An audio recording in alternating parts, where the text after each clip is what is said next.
"I already covered your share of the anniversary gift," my brother said, standing at the head of the table with his champagne flute raised and 23 family members watching. "I know things have been difficult, and I didn't want money to be the reason you couldn't participate." My son was sitting beside me. He was 13, old enough to understand exactly what had just happened, young enough that I could still see the color draining from his face in real time. My brother's wife smiled the particular smile of someone whose husband had just performed something she'd rehearsed with him. My mother looked at me with an expression I'd spent years learning to read, part sympathy, part helplessness. The face she made when she decided that keeping the peace mattered more than the truth. I said nothing. I picked up my water glass, took a slow sip, and let the moment pass. What my brother didn't know, what he'd never bothered to ask about in 3 years of quiet assumptions, was that I had already paid for the entire anniversary trip. Not my share. All of it. The flights to Portugal, the hotel on the Douro River, the private wine tour my mother had mentioned exactly once at Easter, and I'd quietly arranged the following week. Every invoice had been sent to my travel concierge business, LLC, paid in full 4 months ago. My brother's check, which he'd apparently been congratulating himself over ever since, had been returned by the hotel because the reservation was already settled. He just hadn't noticed. But I'm getting ahead of myself. My brother is 42, 3 years older than me, and he's spent most of those 3 years in a state of low-grade certainty that he is the more successful sibling. He's a senior partner at a mid-sized corporate law firm downtown. His wife is a litigation attorney who corrects people's grammar at dinner parties. They have a house in the kind of suburb where the lawns look like they've been trimmed with nail scissors, and they take 2 international vacations a year and make sure everyone knows about both of them. He's not a cruel person, not exactly. He's the kind of person who genuinely believes that his version of success is the only one that counts, and that anything outside that version, anything quieter, less visible, less easily explained at a cocktail party, must be a failure in disguise. When I left my corporate marketing job 8 years ago to start my own business, he told me I was making a mistake. When I didn't immediately fail, he told me I was getting lucky. When the luck seemed to continue, he started describing what I did as her little online thing at family gatherings, a phrase that aged with me the way bad cheese ages slowly and with increasingly unpleasant results. I stopped correcting him around year 3. I had my reasons. The work I actually do is this. I run a travel management company that handles high net worth corporate clients, custom itineraries, private access. The kind of travel logistics that large companies outsource because their executives don't have time to coordinate 15 city tours across 4 time zones. I started it from my kitchen table during a stretch of months when my son was small and childcare costs were making my corporate salary feel hypothetical. I thought I'd do it for a year. 8 years later, I have 11 full-time employees, a client list I can't discuss publicly due to NDAs, and a revenue figure that would genuinely surprise my brother if he ever sat still long enough to ask. He never asks. That's the thing about people who've already decided what you are. Questions feel like a waste of time. I also, quietly, own a stake in the office building where his firm rents its floor. I acquired it 3 years ago through a commercial real estate holding company I'd invested in after a particularly good fiscal year. I'm not the majority owner, but I'm on the board, and I've been in the room for every lease negotiation his firm has had since. He doesn't know that either. The anniversary dinner was held at my parents' home in the house where we grew up. Every aunt and uncle and cousin who could fly or drive within a reasonable radius crammed into a dining room that was never meant to hold this many adults. My parents had been married 30 years. My father had cooked for 2 days. My mother had cried twice before anyone arrived. Happy tears. The kind that come with a lot of context behind them. I'd wanted this to be a good night. I'd spent months making sure it would be. The Douro River trip had been my idea, presented as a group gift so my parents wouldn't feel like a charity project. I'd floated it in the family group chat in January, offered to coordinate everything, and had genuinely expected my brother to contribute. Instead, 4 months of silence, followed by a private message 3 weeks before departure, saying he'd sent a check directly to cover your portion too. Don't worry about it. I tried to tell him the trip was already handled. He'd responded with a thumbs-up emoji, and I'd assumed he understood. He had not understood. He had spent 3 months believing he had rescued me from the embarrassment of not being able to afford my own parents' anniversary gift. When he stood up at dinner with his champagne glass and his charitable announcement, I understood in an instant the whole architecture of what he'd built in his head. The struggling little sister, the gracious older brother, the family bearing witness to his generosity. It was a performance he'd been rehearsing since January. My son's hand found mine under the table. He's a good kid. He's known about the business for 2 years, age appropriately, and he has the particular dignity of a child who has watched his parent be quietly underestimated for long enough that he's stopped being surprised by it. He squeezed once, which meant, I see it. I also see you. I squeezed back. I know. Hold on. After dinner, while the adults were migrating toward the living room, and my mother was cutting the cake she'd baked herself, because she's the kind of woman who bakes her own anniversary cake, my brother found me in the hallway near the kitchen. You're welcome. By the way, he said, with the comfortable ease of someone who's been waiting to say something for months. I looked at him. For what? The trip. Picking up your share. He glanced toward the living room, making sure we had privacy. I know you would have figured something out, but it was easier this way. The trip was already paid for, I said. He smiled the smile of someone who thinks they're being lied to for the sake of pride. It's okay. I'm not keeping score. I'm serious. I paid for all of it. The hotel returned your check. The reservation was settled in February. He stared at me. That's not why would you pay for all of it without saying anything? Because I wanted it to be a gift from the family, not a project I was visibly running. I didn't want Mom and Dad to feel like I was making a production of it. He was quiet for a moment in the way people are quiet when they're revising a story they've been telling themselves for months. You could have said something. In the group chat, I tried. You sent me a thumbs up. I thought you were being polite. I was being accurate. He shifted his weight. I recognized the specific discomfort of someone who has just realized that the generous story they've been carrying around is actually about nothing. He'd covered nothing. He'd rescued no one. He'd just announced, in front of the entire family, a fiction he'd invented to feel important. Why didn't you correct me at dinner? He asked. Because Mom was happy, and because I wanted to see if you'd actually say it. He frowned. What does that mean? I thought about how to answer that. I thought about the 8 years of her little online thing, the cousin's birthday where he'd pulled a family friend aside and explained that I'd never really found my footing professionally. The Christmas 2 years ago when he'd offered to connect me with a contact at a marketing agency because even a part-time role would give you some stability. The way he introduced me at his firm's holiday party as his sister, who does some freelance travel stuff, while I was standing right beside him. It means I've been watching you assume things about my life for a long time, I said. And I wanted to know how far the assumption went. That's not fair. I've been trying to help. You announced at our parents' anniversary dinner that you'd covered my financial shortfall, in front of everyone. While my son was sitting next to me, I kept my voice even. What part of that was help? He opened his mouth and closed it again. Behind us, I could hear my mother laughing at something in the living room. A real laugh, unguarded. The kind she does when she's genuinely happy. I did not want to ruin this night. I had not planned to have this conversation here. But he made the choice at the dinner table, and I wasn't going to pretend he hadn't. I didn't mean to embarrass you, he said. I know you didn't. That's almost the whole problem. I reached into my bag. I'd brought certain documents to give to my parents, later copies of the receipts for the Portugal trip, framed with a small note from me. I hadn't planned to show them to my brother, but I found myself handing him the hotel confirmation. Here, the reservation date is at the top. You can see when it was paid. He took the paper. He read it. He was quiet for long enough that I could count 4 separate conversations happening in the living room. Why didn't you ever tell me what you actually do? He finally said. You never asked. You decided. There's a difference. That's not, he stopped. Started again. I genuinely didn't know. You didn't want to know. Because if you knew, you'd have to treat me differently.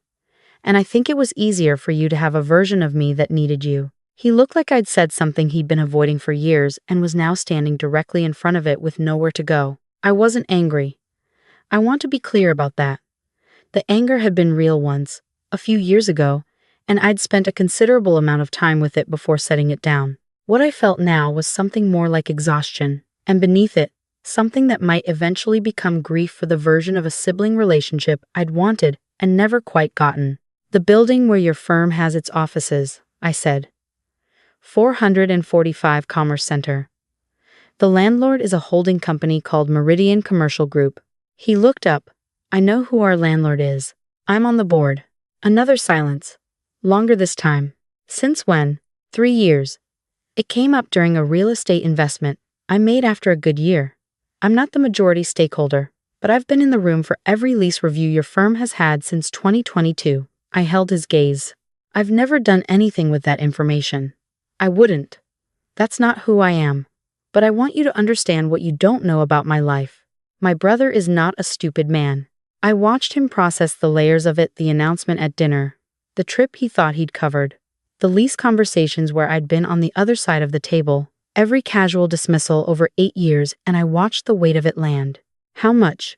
He stopped. Tried a different version of the question. Your business. Is it?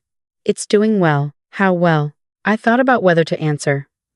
Then I thought about my son at the dinner table, the color leaving his face, the hands squeeze in the dark. I thought about every cousin who'd heard my brother announce he was covering my share. Last year, we handled travel logistics for 41 corporate clients across 6 countries. We're expanding into a second market this fall. I paused. The building your firm operates out of contributes to an investment portfolio that I've been building for the past 5 years. I'm not going to give you a number, but I want you to understand that I have never been the person you've been describing at dinner parties. He sat down on the hallway bench. It was a small bench, the one my mother had put there when we were teenagers so we'd have somewhere to take off our shoes, and he looked absurd on it in his anniversary party blazer. He looked like someone who had just realized the map he'd been using was for a completely different city. The trip, he said. The whole trip was from you. I wanted them to have something beautiful. I didn't want it to be a big announcement. I wanted them to go to Portugal and drink wine by the river and not think about anything for 10 days. He put his head in his hands. We sat in silence for a moment. From the living room, I could hear my father telling a story that was clearly building toward a punchline, the kind of slow, careful story building he does when he's in a good mood. My mother laughed again before he even got there because she always knows where his stories are going. I've been an idiot, my brother said. You've been careless, I said. There's a difference. Idiots don't know better. You just never checked.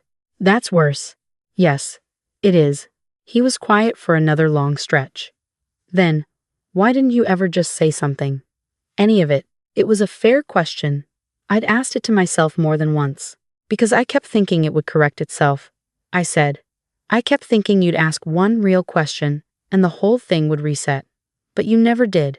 And after a while, I realized I needed to know what this was. Whether this was you making assumptions because you hadn't noticed, or whether this was you choosing not to notice because it was more comfortable. I looked at him. I needed to know who my brother actually was when he thought he was the more successful one. He didn't say anything for a long time. I watched him sit with it. He's not, at his core, a bad person. He's a person who got very good at a specific version of the world and never had a reason to question it. That's not a rare thing, but it's a costly one. The dinner announcement, he finally said. In front of everyone. Yes. I didn't think about how that would land. You thought about how it would land for you. You didn't think about how it would land for me, or for my son. He looked up. Is he okay? He squeezed my hand. He's fine. He's more resilient than you'd expect. I looked toward the living room. He's also a lot more perceptive than you'd expect.